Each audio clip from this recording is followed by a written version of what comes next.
Hi everyone, Dave here, and in today's video I am going to present hopefully what will be a convincing case regarding a impending communist takeover of the world.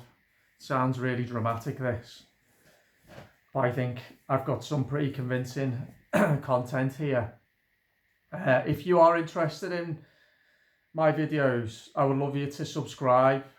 Tell other people who may be interested as well to subscribe if you think that I bring value, and then click on the little notification bell so anytime I do a new video then you will be notified. So communism is knocking at the door. I truly believe that. Communism, the most flawed idea and the most dangerous idea ever raised and ever created by in the whole history of human civilization. It is reliant on human beings being perfect, and as history shows us, it is guaranteed every single time to lead to bloodshed, torture, famine, death, destruction and horror. We only need to look at the 20th century horrors associated with communism and figures such as Stalin, Mao, Pol Pot, Idi Amin, Ceausescu, Fidel Castro, Che Guevara, Lenin and Kim Jong-il, just to name a few of the godfathers of communism. I think there has been a march of the neo-communists in the UK, Western Europe, America, Australia since the end of World War II, and slowly throughout, this is accelerated since the 1980s. The demoralisation of society has gathered pace, and that's manifested itself in a number of ways. So how is that manifested? Well, the first thing I would say is, and we've seen a rapid acceleration of this trend obviously this year, of too many people basically being happy to contract the management of their health and safety out to the state. However, health and safety and the concept of health and safety has been very, very prevalent since the 1980s. It's omnipresent, really. And I do believe that the state is taking too much management of people's health and safety, particularly in the workplace and in the public arena, away from the individual. And the public's become more and more conditioned to expect that when they step out the door, that the state is going to be directing and providing guidance on what they can and can't do. That's been set in place for the last few decades to prime us now for this takeover of our health by governments around the world. I mean, you only need to look at health and safety policy and the detail and the level of health and safety policy and procedure that there is in workplaces. Like I say, I think that's been there to prime us, to ready us for a more dramatic takeover of the state with regard to our health and safety. Political correctness, which was a movement that started in the 1980s as well. Political correctness, actually, the political correctness movement started under Stalin in the Soviet Union, where anyone who wasn't politically correct, who didn't have the politically correct view, i.e. who didn't espouse exactly Stalinism and what Stalinism was, anyone who was critical in any way of the Stalinist regime, Stalin, communism, was fair game to be sent to the gulags, to be worked to death, or just to be executed. That's the origin of political correctness. Political correctness in the West was taken more to be a gradual erosion of language, vocabulary, which has gathered pace and has morphed into this backward, regressive, illiberal and increasingly violent woke movement as well, which is what we've seen over the last few years, a woke movement that is supported by a number of politicians and political parties, increasingly by the media, by Hollywood, by celebrities, and by business, big and small. A re-education of the masses, which I think is strikingly similar to the Cultural Revolution in Mao's China in the 1950s, 60s and 70s. It's exactly the same, just not as many people have died yet. And I say yet, I keep saying yet, because all the warning signs are there. They've been there for years and they're flashing red right now. So what was Mao's Cultural Revolution and how's what was happening now similar? So the shaming of our ancestors, the shaming of us now for not denigrating our ancestors, the tearing down of statues, the rewriting of history, and the politicization and indoctrination of school pupils and students at university to brainwash them. And incidentally, on that note, we saw that brainwashing taking place with the Jeremy Corbyn movement.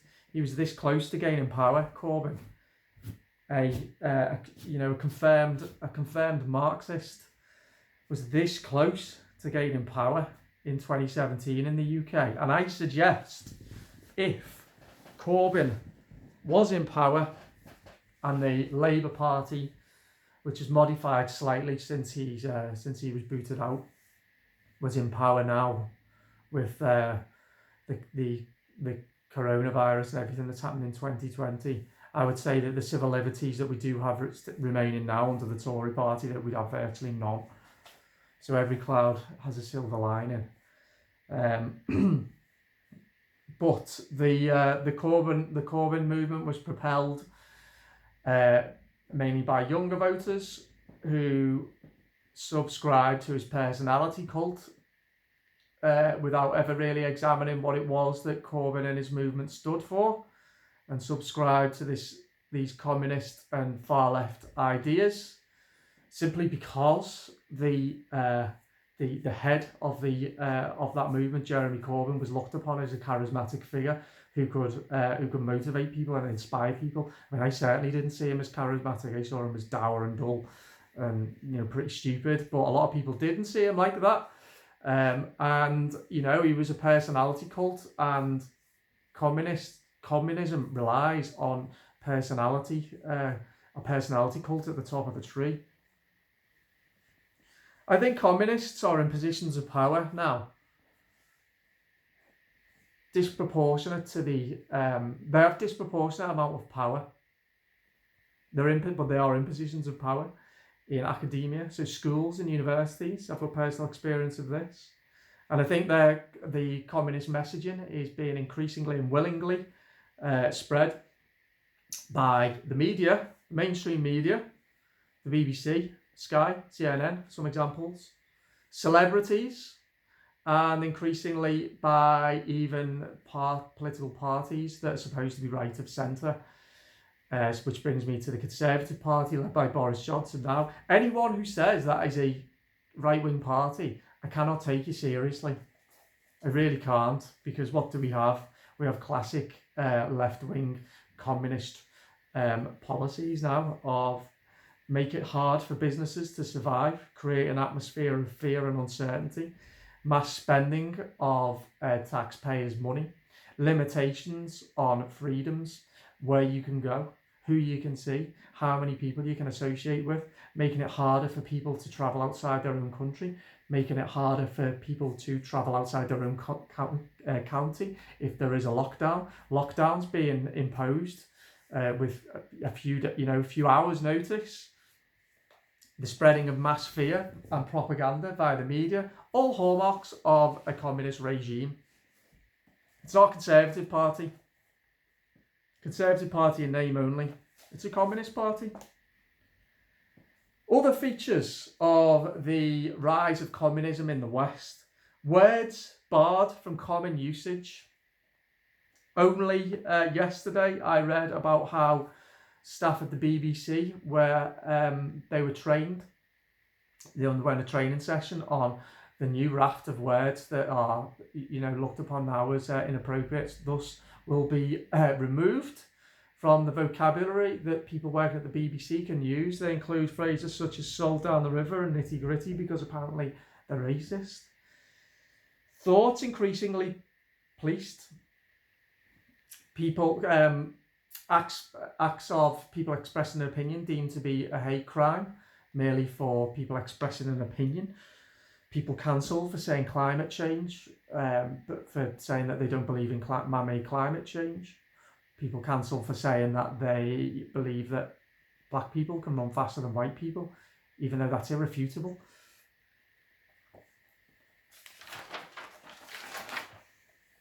Mantras spouted by illiberal, far-left organisations such as Black Lives Matter, and then we can include Antifa and Extinction Rebellion on that, which are taken on and embraced by organisations, large and small, political parties, business.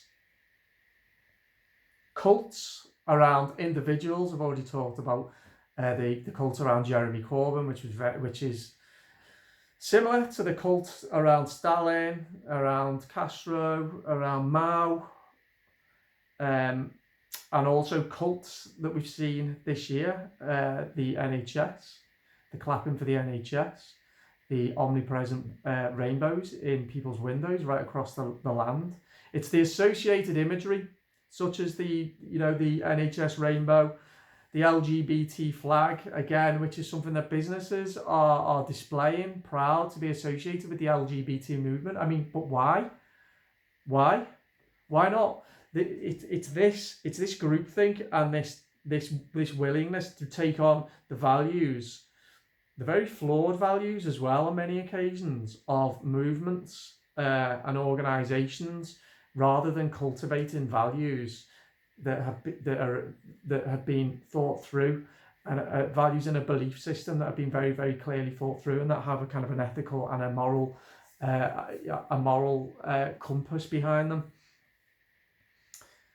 Yeah, and anyone who deviates from the correct view, groupthink, vilified, shouted down and abused. Another hallmark of communism is the suppression of information and the shutting down of intelligent, critical and free-thinking individuals. So the best example of this is the book burning by the Nazis in the 1930s. And it wasn't just Jewish literature that was burned, it was anything pretty much that didn't conform to the Nazi ideology was destroyed. And I think we're seeing a history repeating with all-powerful tech companies now, such as Facebook and YouTube, censoring content. I have personal experience of this, of my own content being censored.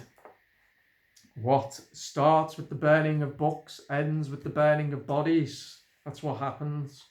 What starts with the censorship of content on Facebook ends with the burning of bodies. Think about that. And silencing people who have the ability to think for themselves.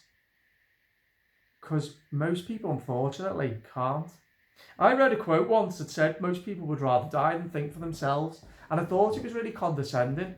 I can't remember who said it. Someone famous, I can't remember. Condescending and patronising and arrogant.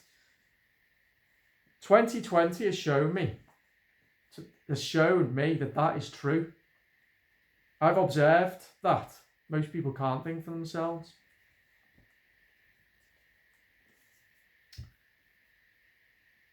Other hallmarks of communism. Populations that are cowed into submission, being made, so for example now, being very, very scared of a virus that presents little to no threat to 99.9% of the population, and also afraid to challenge things that they know are wrong for fear of losing their jobs or being castigated and vilified and abused. I abhor, hate, detest, despise communism and everything that it stands for. I also have a problem with communists. I'm not saying that they don't have a right to their views, because of course they do. I'm the biggest advocate of free speech there is, but I do not like communists. I see them as either ignorant and stupid or as very, very, very dangerous. The people who are ignorant of history, supporting communist principles and ideals without ever bothering to look back in history, recent history, to see where communism ends up. I would suggest there are a lot who fall into that category in my home city of Liverpool. Or the people who say, these are usually the more intelligent ones, it's never been done properly. It's never been done properly according to Karl Marx's principles laid out in the Communist Manifesto. I have a problem with that, because when people say communist has never been done properly, what they mean is, what they're saying is, I would do it properly, or the people that I support and the party that I support would do it properly. Even though no one's ever been able to do it properly throughout the 20th, late 19th century and the 20th century, I could do it properly. Communists genuinely believe that it's up to them to engineer society according to their beliefs, their outlook and their ideas. Before getting their own house in order, they believe that society needed them to re-engineer it according to how they see the world. And these people are dangerous, because society thrives best when people have individual liberty to explore their own beliefs and values and have complete freedom. Communism initially makes people selfish and lazy. I believe we're seeing that now. I think with the furlough scheme. Selfish because it's easier to contract charity out to the state. Lazy because it's easy to sit at home getting paid by the taxpayer, by the state. And then fearful. That's what happens. The fear then sets in, and this is what's going to happen over the next couple of months. I think people will cease to be scared of a virus anymore when they realise that this was never about a virus. And I don't know how people are going to cope when they realise what this has been all about, and they realise, and they suddenly have an awakening that they're living under a communist dictatorship. I don't understand as well what it is that people who support communism think is in it for them, particularly those who aspire to positions of power. Because in the end, everybody suffers under communism, but the ones who are most in danger are the ones who are closest to the person at the top.